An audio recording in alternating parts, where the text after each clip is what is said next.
Yep. About time, mate chaps. I'd agree. I promised this tank a while ago in a channel announcement type video, and since then I've managed to successfully unlock everything, except for this piece of shit gun and the really expensive engine. Also, in that time, I passed the 1,000 battle mark, and managed to get, what is it, 65% accuracy, 29,000 experience on this tank, 1,429 experience in a single battle, and 469 average experience, which is quite nice, considering my win ratio is less than half. And I actually managed to get a 30% survival, which is, if you're looking at the statistics, quite amazing. 16%. Woo woo. Let's do it big. Anyways, I've actually grown quite fond of this little, shitter. It looks like shit. It's very easy to penetrate, and its only saving grace is really that it has a shit ton of HP.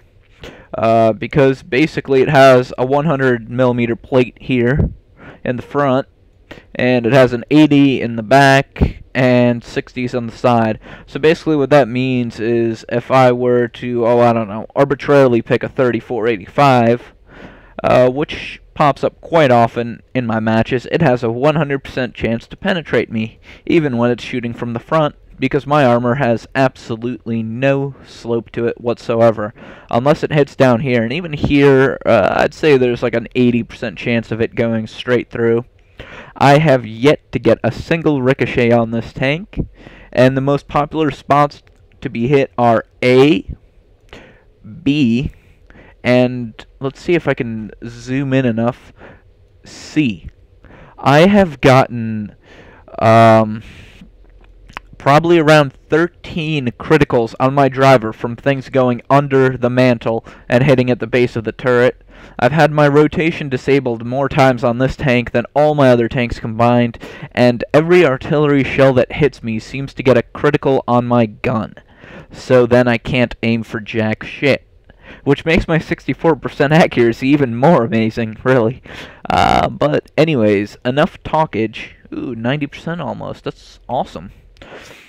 Let's go ahead and play a match or so. And yeah, this is pretty much the average match that you get put into. I have been exceptionally unlucky with matchmaking in this tank. Most of my matches involve an IS-4 or a similar tiered tank. That ISU 152 can kill me in, I don't know, a hit and a half, about. I've even been one-shotted by one of those. So, yeah.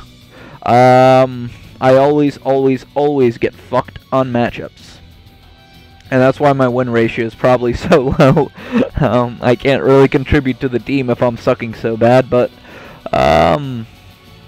excuses aside, though, this tank can perform quite admirably even against such ridiculous odds. I would say that in this tank I am perfectly comfortable facing an IS or a KV3. With those guys in the match, I feel perfectly fine. You know, it's like a good day, jumped out of bed, brushed my teeth, rinsed some mouthwash, and then, you know, went off to work after petting cats. So, yeah, that's, but the problem emerges when I get matched up with, like, IS-3s and other such absolutely ridiculous matchmaking shenanigans. Even with IS-3s in the match, as long as my team has some heavies, I usually do good enough supporting them, you know. I fire a couple of HE shots into the tracks, or I try and get around from the side, but even then the IS-3 is a bounce magnet. Now that might make very little sense, but that tank is fucking bouncier than a set of double Ds on a rough road. I mean, that thing just does not want to take a shot from anything, especially of this caliber. This gun only has like 100 some odd millimeters of penetration. So it's really not that hot in that department, but it does 220 damage. So that is quite nice. But yeah, IS-3s, they give me some serious problems. As far as the upgrade path, I would say get the turret right away, then you can use the top gun from the Panzer IV. From the turret, you then get the big gun that I'm using right now, the crappy Tiger gun, and then get the tracks so your tank can actually turn, and then after that you get the engine. Because what the engine does in this tank is it doesn't add much power, and it doesn't make you much faster, but what it does do is, god damn it, I missed. It allows you to actually turn and accelerate a little bit, so that's always nice. There we go. I managed to hit him for 0 damage. That is an equal tier tank, I will remind you. And yeah, he got ripped into one by the Freddy, I'm guessing, or any number of artillery pieces that we have on our team. Because that's what happens when you rush into the middle of the field. Somebody actually posted an interesting comment asking me how I can stay alive in low-tiered games, but not in high-tier ones. And that's probably why, because everyone does so bloody fucking much damage. That the second you show your face, you are downright fucked. And what happens is you get these brilliant Mexican standoffs all over the place, and nobody can really make a move without dying. Like, for example, that guy right there, he's gonna die the second that Tiger sees him. Because there's guaranteed to be at least 2 tanks up on that ridge there in that gap, and right there that will be aiming at him and shooting. And yay, I managed to track him.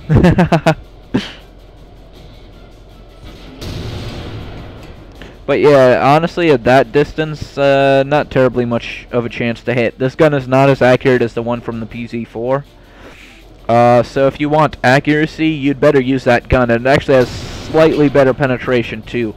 The thing that I don't like about it is the damage. It does shit damage. It only does like 120 damage.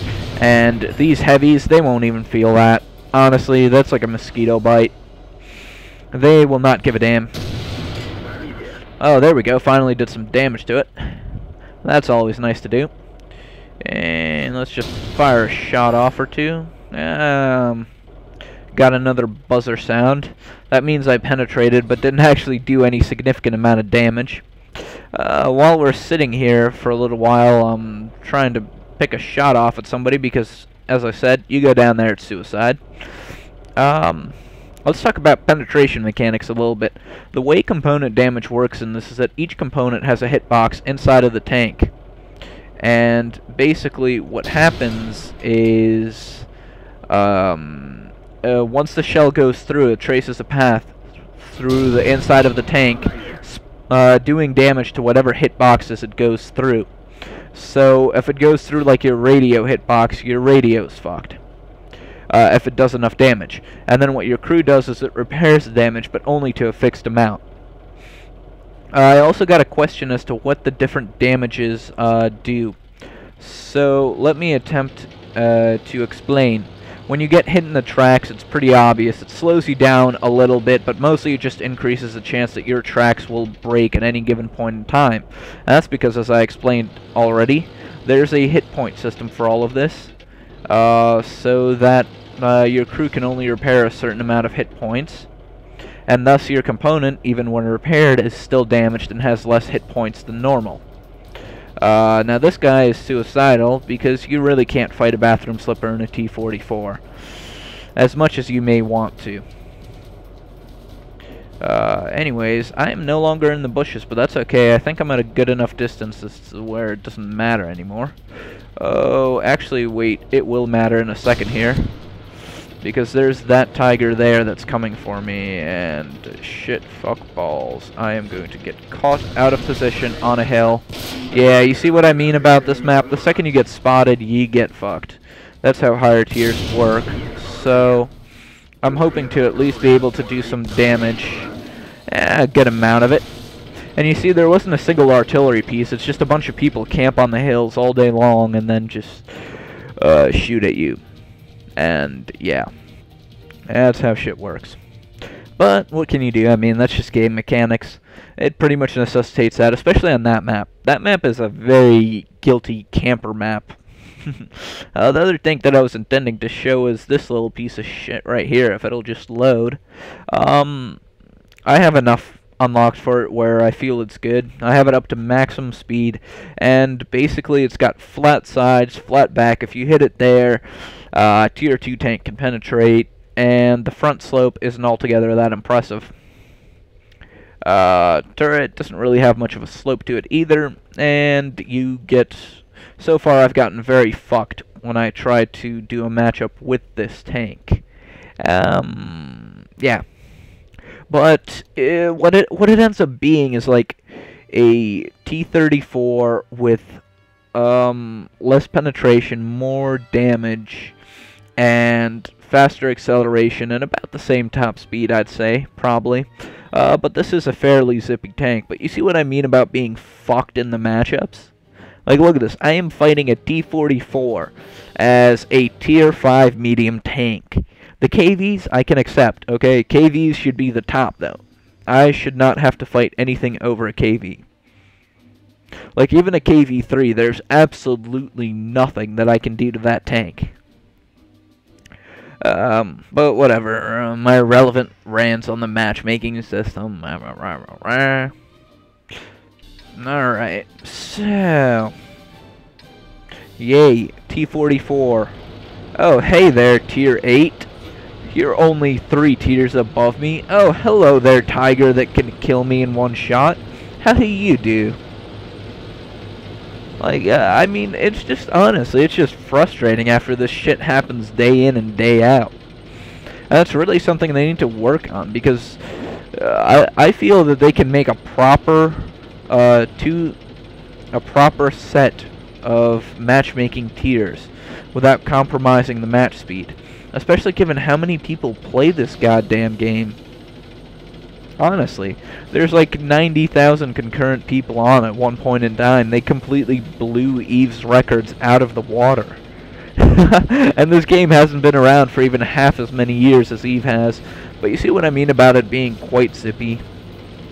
Even right now, no. God damn it, Murphy's Law. Why you gotta do this to me?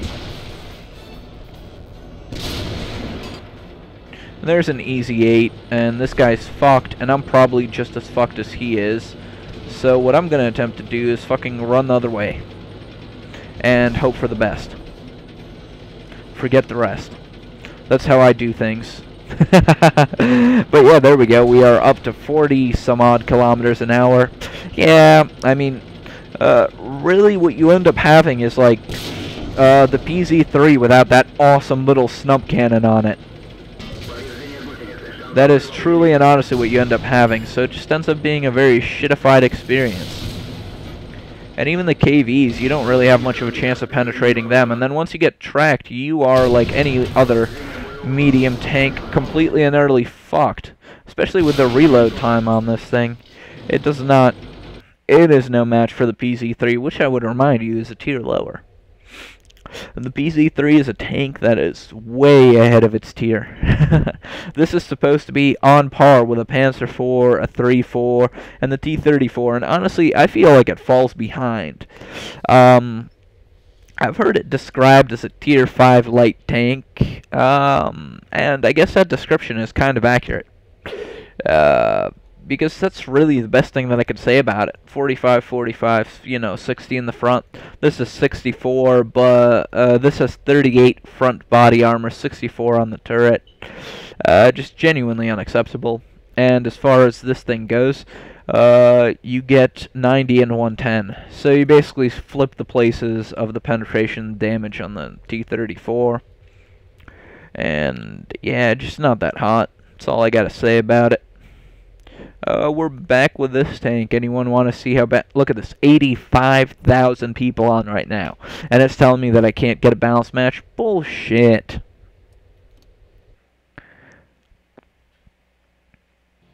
Bullshit. There we are again, another match with an S4. Why is it that whenever I'm on a video, I can never get a halfway decent matchup? You see, if this match were to take the top 2 players on the list and cut them out, I would be perfectly happy. That would be a good matchup. To watch, to play, whatever. Oh well. I guess I can only show suckage on video, right?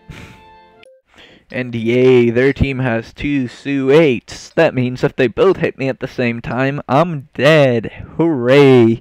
Oh, I might be able to show you how amazingly awesome this tank is as far as getting component damage or getting its gun blown up from an artillery shot in this match. This might be the perfect match to show that, actually. And both of these fuckers have the PZ4 gun. So I'm not really expecting great things from them.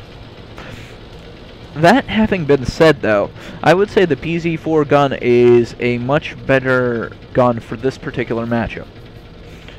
Just because of how many heavy-ass tanks there are.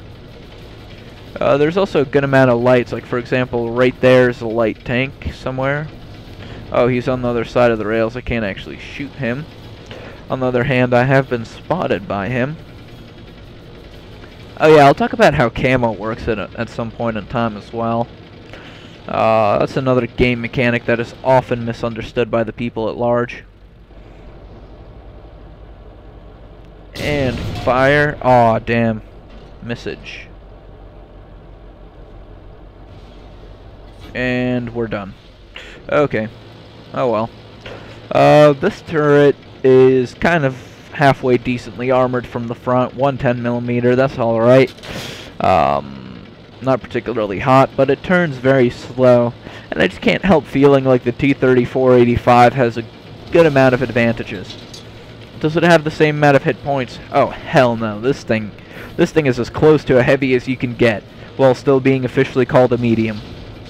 In fact, I'd call this probably more of a heavy than the KV, but it's a very mobile heavy. Oh, god fucking damn it. And look at that, I just managed to be fucking tracked by the artillery. And there we go, I get component damage right away. Because that's how things work in this game, and fuck balls, balls fuck.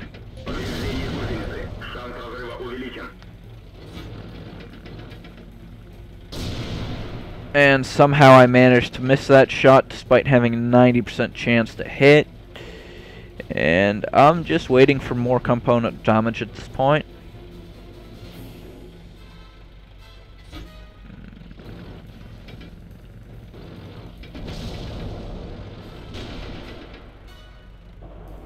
Where the fuck is that artillery? It should be right there. God damn it, there's a tank destroyer now.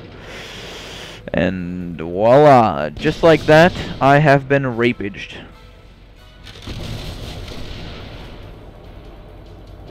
And holy fuck.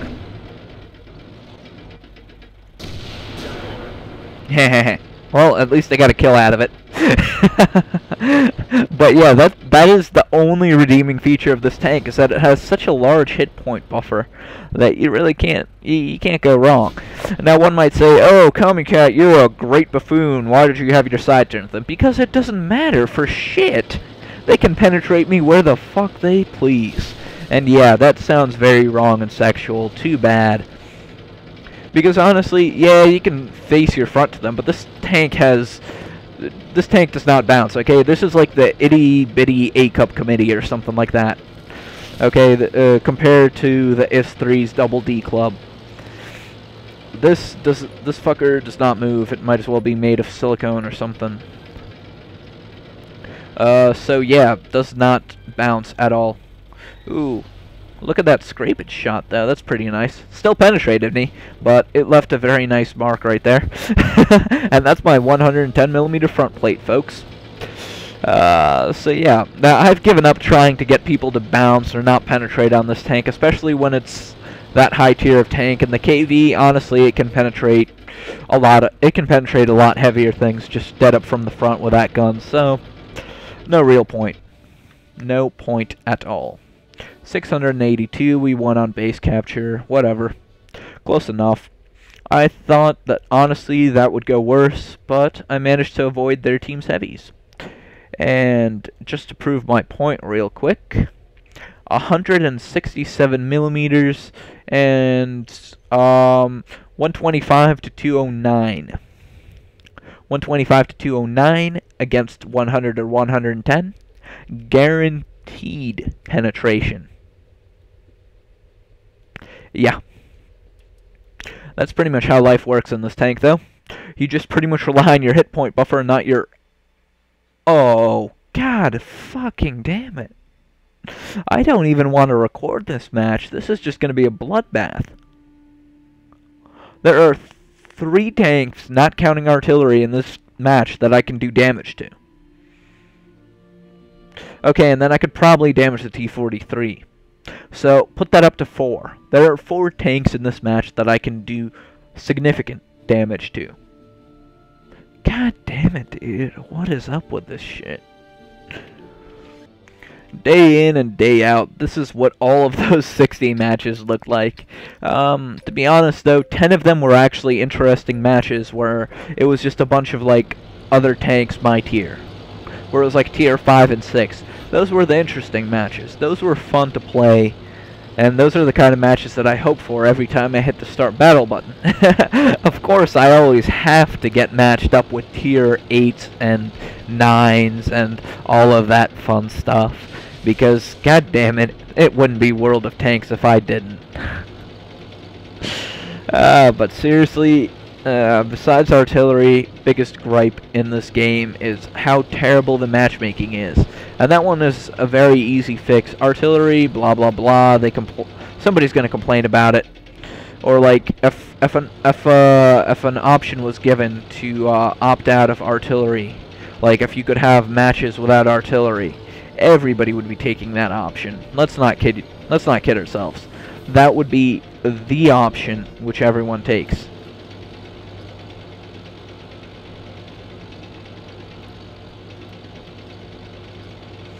So, basically, then the artillery players would complain. I'm guessing that's why there isn't one. Because nobody wants artillery in this game, honestly. Nobody.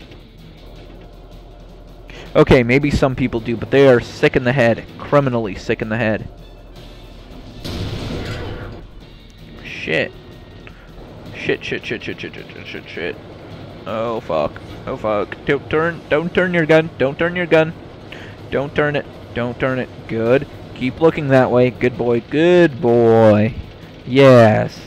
Yes. My plan succeeded.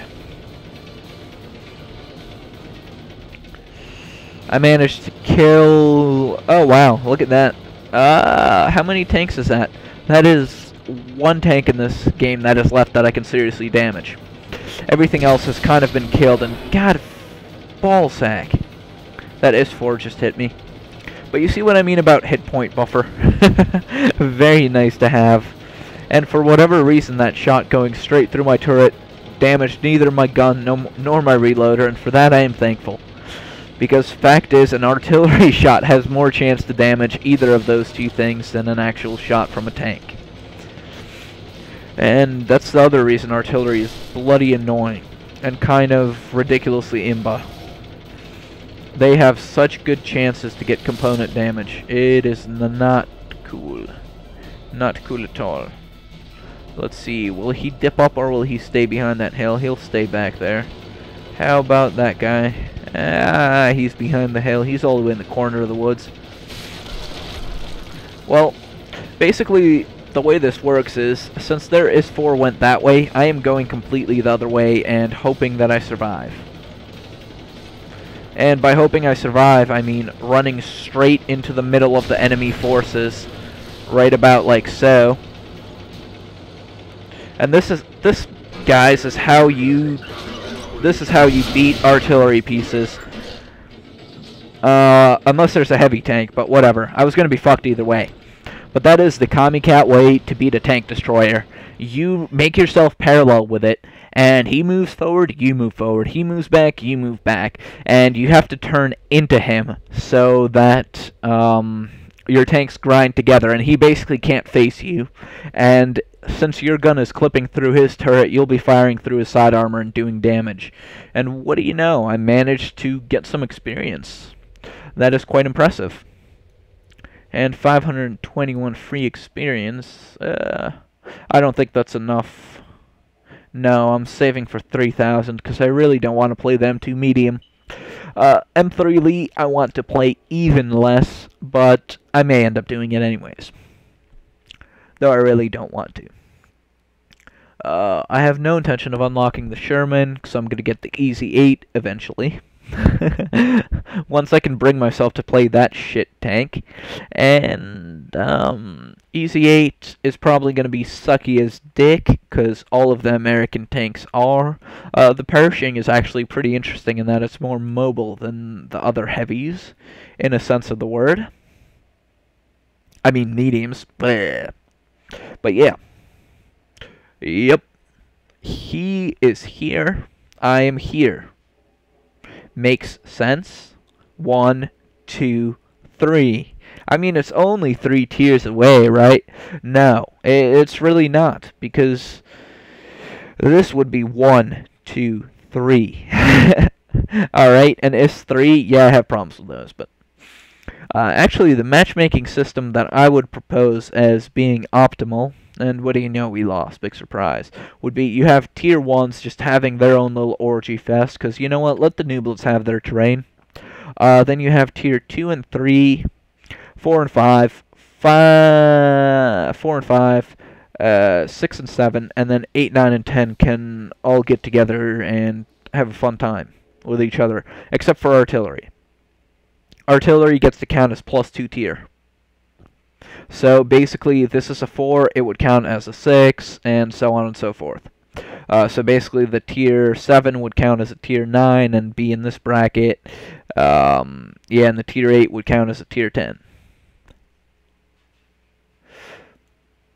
Because you have to spread the artillery love. And the other problem is this artillery here outdamages anything in this whole region here. 1 tank. All of this outdamaged. Problem? No, not at all. Come on. Other tank that I've been working on recently is this guy. The Big Bertha 18,000 Need 21. I'll actually have the KV3 unlocked today. That's quite interesting. And 3,000 more on this tank until I unlock the 100mm, which I will be using on the KV3. Not really on this tank. 3485, though, has remained a tank that I constantly play. And actually, wait a second, let me see. What is my most played tank? The PZ4 by 1 match. Next place, the KV, and finally the 3485. Wow. I have spent a lot of time playing on this tank. That is entirely unexpected, to be honest with you.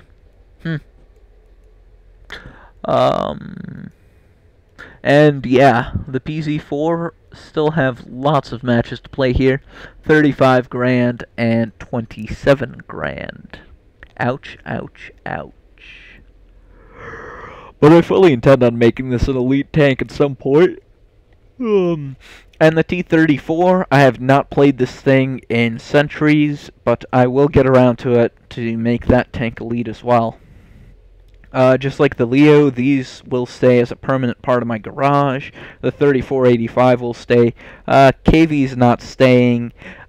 This guy is probably going to stay. The 34 is going to be out of there as soon as I unlock the Porsche.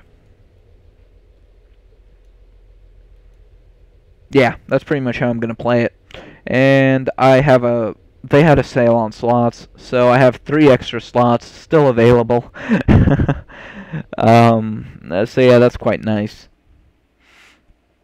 And yeah, the Porsche. The interesting thing about the Porsche is once I get this tank, right, the only thing I have to unlock on this tank is the turret, and then I have access to the best gun on it. After the turret, I'll probably go ahead and unlock this engine, which is used in the 4502 and the 30. That is actually quite an expensive engine. I don't know if I'll go all the way, but I already have these 2 unlocked. I have all 3 of these unlocked, so all I need really is the turret, the tracks, and the first engine, and then I can just start working right away to the next unlock, which I may remind you has the same exact guns which I already have unlocked, and the same exact radio. That's what's so nice about German tanks, though. Seriously, you unlock the stuff once, and it just stays with you. And the Russian mediums actually have that same pattern, kind of. I mean, I already have all of these guns unlocked, so all I need is the turret for 7 grand. What was I talking about? Oh, right, I was going to say something about the turret armor. 110, 80, 80. 115, 90, 75. And it turns about 2 times as fast. It never made sense to me how the Russian turrets can be heavier, hand-cranked versus machine-operated, and turn faster. Maybe the Russian tank operators have some really fast hands. Just I don't know. They must be like the fucking monkey from Super Monkey Ball on crack. To be turning turrets that fast, because that is honestly absurd. And the tank itself can turn pretty damn fast as well. So this tank... I played this tank for the first time yesterday after playing like 50 matches in a row with the 3601. Holy shit, this thing is more mobile and faster. It really blew me away, the difference between the two tanks. And I mean, you can even argue that it has a better gun, 144-165 at 11.79, which is actually 12 point something for me, versus this, which is 132-220 at 10. Actually, fires faster, has more penetration, but does less damage. So I guess that's actually kind of balanced. But the thing is, this turret is so fast, and what are the accuracies specifically? I think this one can actually, yeah, it's more accurate as well. That's quite interesting. 0.32 versus 0.36 spread. So can I say that the T-3485 is overall a superior tank? Most likely, yes. I can say that. However, what happens is, when you get into a dogfight, let's say you just have these two tanks fighting each other, they'll both be able to penetrate each other. With the VK36, I just aim at this spot right here in between these two, and basically my circle would be about that big, and it'll hit him just dandy and penetrate. And since I have a higher alpha strike, I may actually be able to win the fight, but in the end it'll come down to movement, where the 3485 has the upper hand. I have won against them one-on-one before with the 3601, but that's just more of a factor of the 3485 pilot being incompetent rather than their tank being inferior. So, the other thing is the 3601 has a lot more hit points, so it has the edge there as well. So really, unless he gets a crit on my turret, gun, or something like that, which he probably will, knowing the 3601, I'd say the 3601 actually has the edge in that matchup, 1 versus 1. However, you have to remember, a lot of the times medium tanks just end up sitting and shooting at distance, and you know, when it comes to being matched up against like tier 9s, like you constantly are in this game, the 3485 would really be my pick of tank. However, the 100mm, some people really like the 100mm because it does more damage and more penetration, so it's really good for those matches where you get like insta-fucked and going up against IS-4s, because this can actually penetrate an IS-4 and do decent chunk of damage. However, it's entirely too slow, even with the speed loader, which gives you 10% loading bonus. It would still be slightly under 8 RPM, so not really that awfully desirable, to be honest with you. The other thing that really interests me about 3485 is you can see as I switch between them, it has a much lower target profile. And compared to the other German mediums, the 3601 is tiny. just tiny. But even so, it struggles. I mean, it's basically the same length, but the 3485 is much squatter. And if we look at them from the top angle, you can see it's also just the slightest bit narrower. So what ends up happening is you have a larger target area that's less armored, completely flat without a chance to bounce, and that is why I say the beauty of this tank is in the amount of hit points that it has. So yeah, there we have it, the VK3601 Special, the Baby Tiger, as it's called, and I think it's fully deserving of that name. It is a very potent tank, if it's put in the right situation. This tank is all about the situation. Yep, so Gummy Cat signing off. Thumbs up if you like it, thumbs down if you don't, and your balls will be sliced like cheese if you don't like this video. No, you know, that makes no sense. I apologize. That was irrelevant and unnecessary and probably a disturbing mental picture. Yeah, that sounds about right. Cheers.